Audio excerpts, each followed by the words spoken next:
Iya tuh do.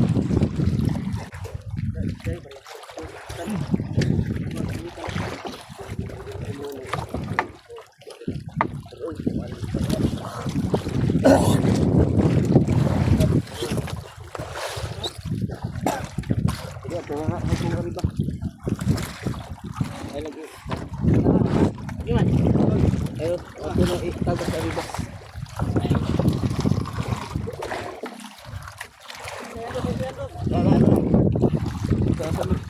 Move lang, move ka? Move. Ay sa kuno kay tanawon sa isda. Tingnan mo lang doon kung saan banda yung isda.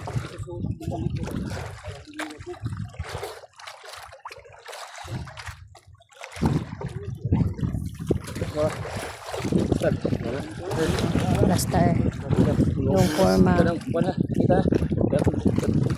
Okay. Yan. Isa. Isa-isa.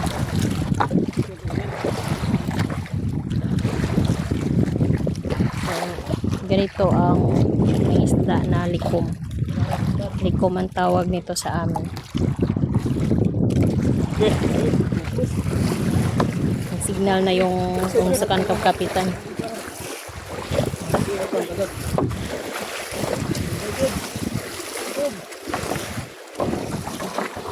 Paspasin na.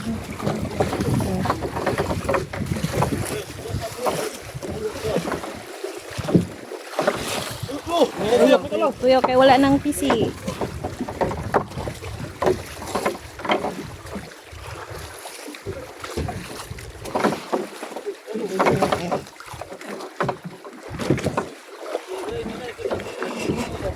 Hinihila na nila yung unti-unti yung PC. O dito yung laman. Tarangilan lang to. Tapan ang sitro.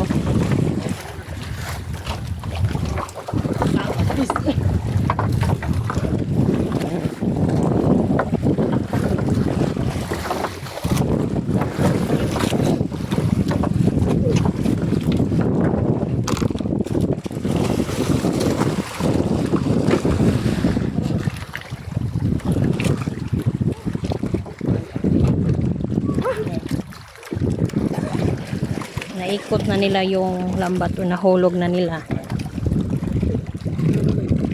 Kasi paglayanguyan na nila, na sila.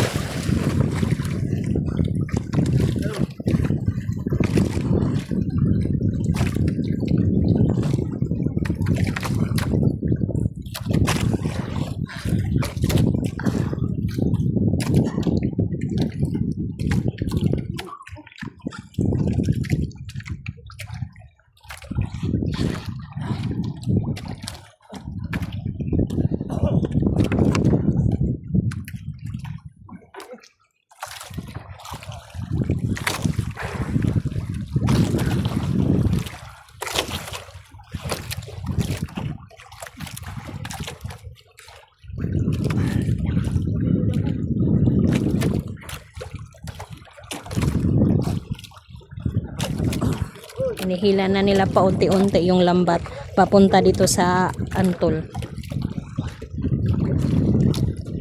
Marami rin nakinabang rin ng antol kasi yung ibang mamiwingwit, pwede dyan sila pag wala na kami dito o wala nang nangingisda, pwede sila rin papunta dito mamingwit, ay mahuli rin sila. So malaki rin pakinabang ng antol na to, hindi lang para sa amin kundi sa iba.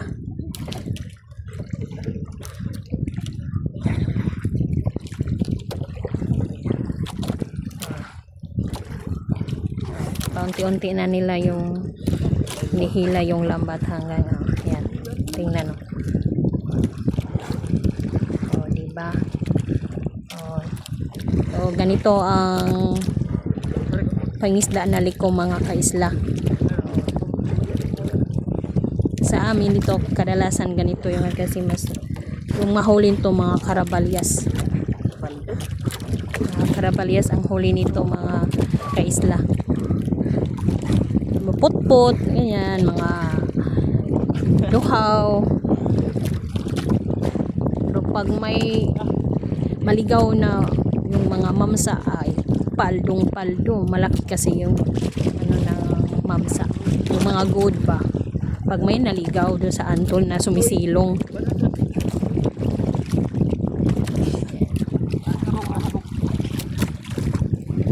So, yan na. Yan.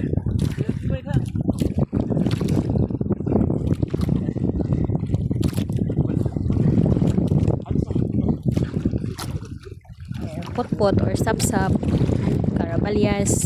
Ayan ang kadalasang mahuli dito sa likom. Natagal na tong klase ng yung pangisda.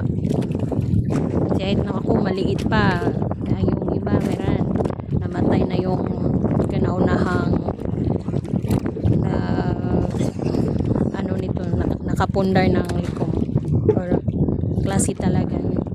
Siya yung nakauna lang, namatay na siya, pinatake ng high blood, tapos pumalit yung mga anak niya. Tapos ako ngayon malaki na, nakapundar na ng ganitong klase ng panagat. Yan yung mga tiyuhin ko at mga pinsan ko, sila yung nag-handle na panagatan o yung pangisdaan ko.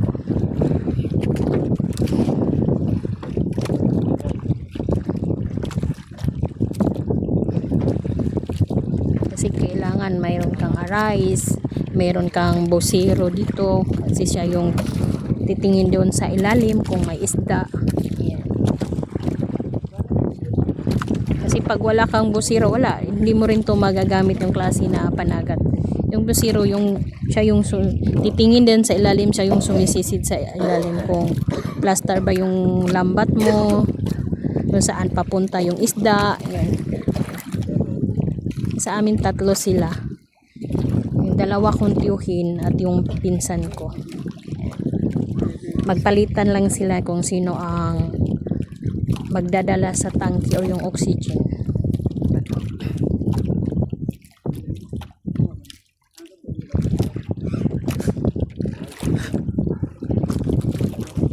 Mamaya magbukad na yan o maghila na yan yung lambat, yung nahuli ba talaga yung isda.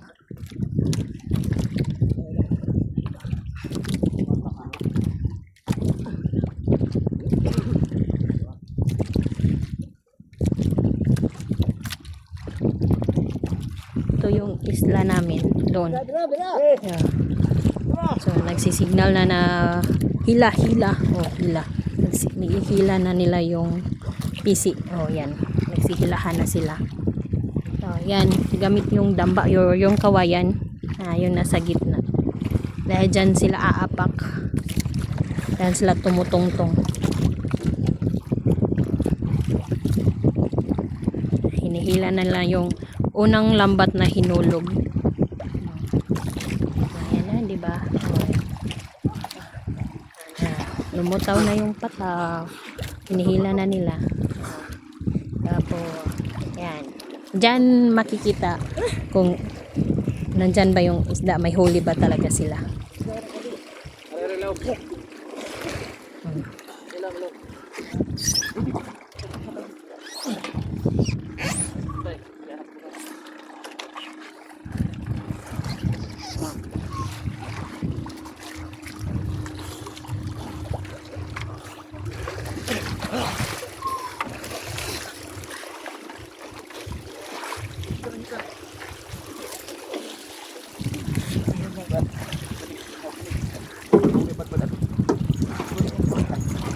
Ayan, may isda nang nakita. Oh.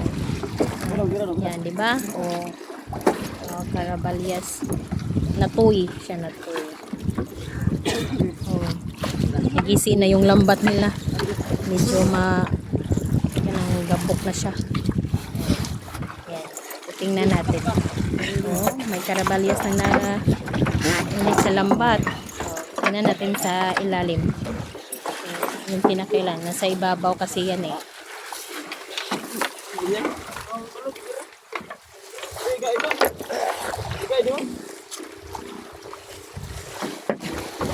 Nakapuha ko.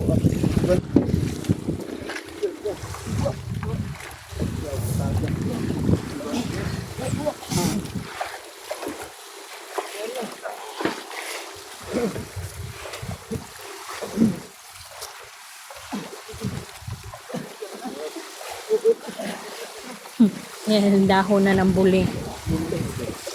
Oh, may isda na. Oh, na. Oh, yan na mga isda na. Nakita. Tingnan natin. Tingnan natin. Yan ang pinakadulo. Salam. Wow. Tingnan mo. Diba? Nila. Tingnan mo yun. Balyas, put-put.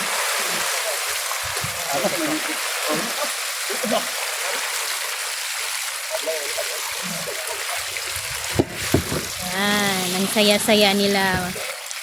Huli.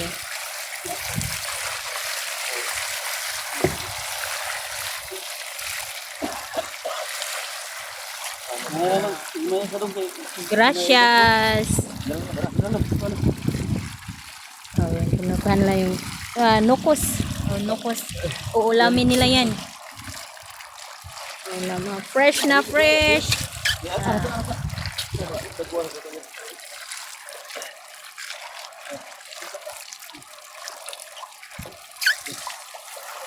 Wow. Thank you, Lord, sa blessings. Pangbagong taon daw nila ngayon. Yung huli nila. Nilipat nila doon sa kabilang sipaw. Kasi ihatid na yan doon sa isla yung huli nila.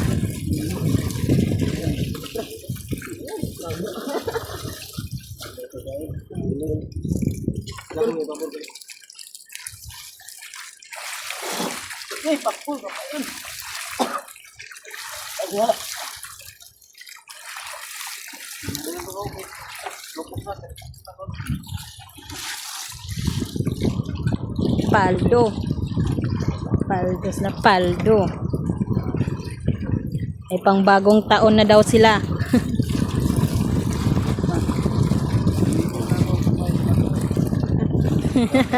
Kaya o panguan sa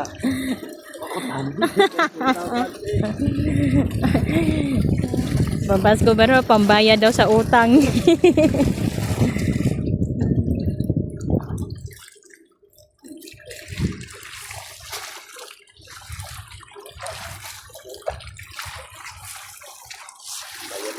Gracias mga kaisla.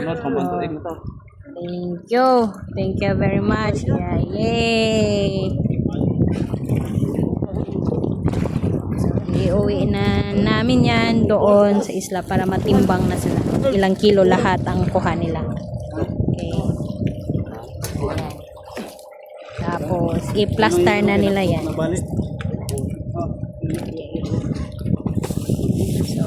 So, uwi na kami. Oh, thank you very much for watching. Please subscribe and support my channel FRMB Vlog. Palayo niyo sigarilyo. Bye mga guys. Mga kaisla. Pauwi na kami. Sila doon maghanap pa sila ng maantol na maarian. Bye bye. Sundan nyo ang susunod na aking video. Muli ka dahil.